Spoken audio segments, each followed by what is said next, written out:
मुझे इस बात का बहुत दुख है कि कांग्रेस की सरकार पिछले 3 वर्षों से हिमाचल प्रदेश में काम कर रही है और आज ये कहा जा रहा है 3 वर्ष का जश्न बहुत शीघ्र मनाया जाएगा। और ये जश्न किस बात का है? पूरा हिमाचल प्रदेश दुखी है। हम किसी भी वर्ग की बात करें, कोई भी वर्ग सुखी नहीं है। महिलाओं को गारंटियों के माध्यम से उनके साथ किस तरीके का व्यवहार हुआ है, नौजवानों को जिनको ये बोला गया कि 1 वर्ष के अंदर 1 लाख नौकरियां देंगे, वो उन नौकरियों का इंतजार कर रहा है। बागवान किसान दुखी है। कोई भी वर्ग ऐसा नहीं है जो खुश हो।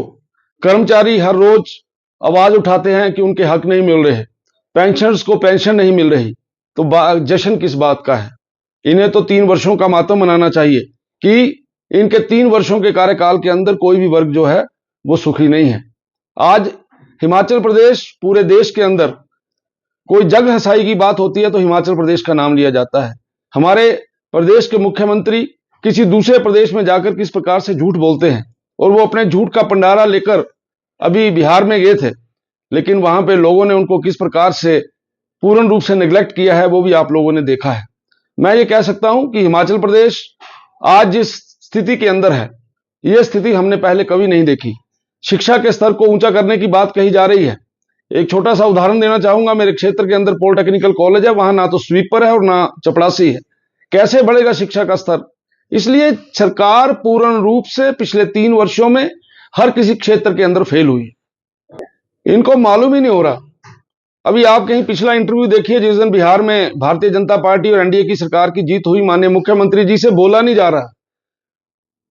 चाचा नेहरू की जगह बापू बोले जा रहे हैं। और उनका इंटरव्यू सुन के ऐसा लग रहा है कि उनको इतना बड़ा सदमा लगा है कि बिहार के अंदर जो भारतीय जनता पार्टी और एनडीए की सरकार बनी है। और मैं तो ये कहता हूं, जहां पे इतना बड़ा नुकसान हुआ है, बड़ी आपदा आई है, वहां आप जश्न मनाने जा रहे हैं। और जिस समय हिमाचल प्रदेश के अंदर पंचायती राज की बात आती है तो अब आप बोलते हैं कि हिमाचल प्रदेश की हालत ठीक नहीं है, हिमाचल प्रदेश आपदा से गुजर रहा है। और आज अभी आप देख रहे हैं किस प्रकार से मेलों के आयोजन हो रहे हैं, किस प्रकार से बड़े बड़े उत्सव मनाए जा रहे हैं। और मंडी के लोगों में जाकर ये जो जश्न मनाने की बात है, ये मंडी के लोगों के जख्मों के ऊपर नमक लगाने वाली बात है। इसलिए जो कुछ भी ये सरकार कर रही है वो तर्कसंगत नहीं है। यू टर्न होता है इस सरकार का हर विषय के ऊपर। टॉयलेट टैक्स लगा दिया जाता है, उसको वापस किया जाता है। और भी बहुत से ऐसे डिसीजन हैं। किस किस डिसीजन की हम लोग बात करें, कोई भी जो फैसला है कहीं ऐसा नहीं लगता कि सरकार का और ऑफिसर्स का आपस में समन्वय है। माननीय मुख्यमंत्री जी बोलते कुछ है और होता कुछ है। इसलिए सरकार और प्रशासन, इसमें किसी भी प्रकार का तालमेल नहीं है। सरकार पूर्ण रूप से फेल हो गई है। ये पूछना चाहता हूं कि क्या कारण है कि उनका आज तक प्रदेश के अंदर अध्यक्ष नहीं बना? क्या कारण है कि उनका संगठन बूथ स्तर के ऊपर पूर्ण रूप से फेल हो चुका है? जिस पार्टी को वो गुटों में बटी हुई पार्टी बोल रहे हैं, उस पार्टी का पूरे देश के अंदर किस प्रकार के नतीजे आ रहे हैं, इनको देखकर भी इनको ऐसी बातें बोलने से शर्म नहीं आती। भारतीय जनता पार्टी एकजुटता के साथ आगे बढ़ रही है। जिस प्रकार से बिहार में कांग्रेस का सुपड़ा साफ हुआ है, आने वाले दिनों में हिमाचल प्रदेश के अंदर भी कांग्रेस का सुपड़ा साफ होने वाला है। वही बात है जो 3 सालों के अंदर आपसी तालमेल का ना होना, मंत्री और मुख्यमंत्रियों की डायरेक्शन अलग होना, विधायकों के अंदर विश्वास की कमी का होना, और जो गुटों की बात जो हमारे बारे में बोलते हैं, उस प्रकार के 5 नहीं, वहां 5 से कहीं ज्यादा गुट जो है वो देखने में कांग्रेस के नजर आते हैं। कांग्रेस इस समय हताशा में चल रही है। कांग्रेस की इस समय हालत बहुत खराब है। इसलिए कांग्रेस को संगठन के बारे में तो कोई पता ही नहीं लग रहा कि वो संगठन बनाएंगे तो कैसे बनाएंगे। इसलिए मुझे ऐसा लगता है कांग्रेस को अपनी नीतियों और अपने कार्यक्रमों के बारे में दोबारा से सोचना चाहिए। किस प्रकार से वो अपने आप को सर्वाइव कर सकते हैं, किस प्रकार से वो आगे बढ़ सकते हैं। आज तो हिमाचल प्रदेश भ्रष्टाचार का अड्डा बना हुआ है। आज कांगड़ा कोऑपरेटिव बैंक की बात करें तो कांगड़ा कोऑपरेटिव बैंक के अंदर किस प्रकार से घोटाले हो रहे हैं। कांगड़ा कोऑपरेटिव बैंक किस प्रकार से चुनाव के दिनों के अंदर महिलाओं के खाते में, जो महिला मंडल है उनके खाते में पैसे डाल रहा है।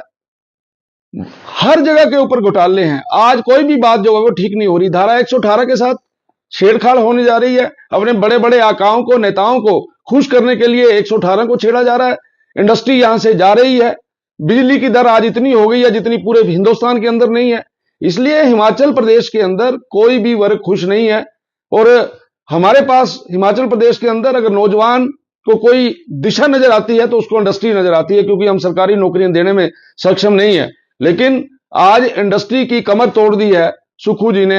इंडस्ट्रियलिस्ट बहुत ज्यादा परेशान है। यहां से इंडस्ट्रियां बड़ी संख्या में जहां से चली गई हैं, जो इंडस्ट्री यहां है भी वो भी अब अपनी फुल कैपेसिटी के ऊपर काम नहीं कर रही, केवल थोड़ा काम यहां पे कर रही है और बाकी सारे का सारा काम उन्होंने दूसरी जगह पे शिफ्ट कर दिया। और फिक्र हमेशा मेरे साथ रहता है।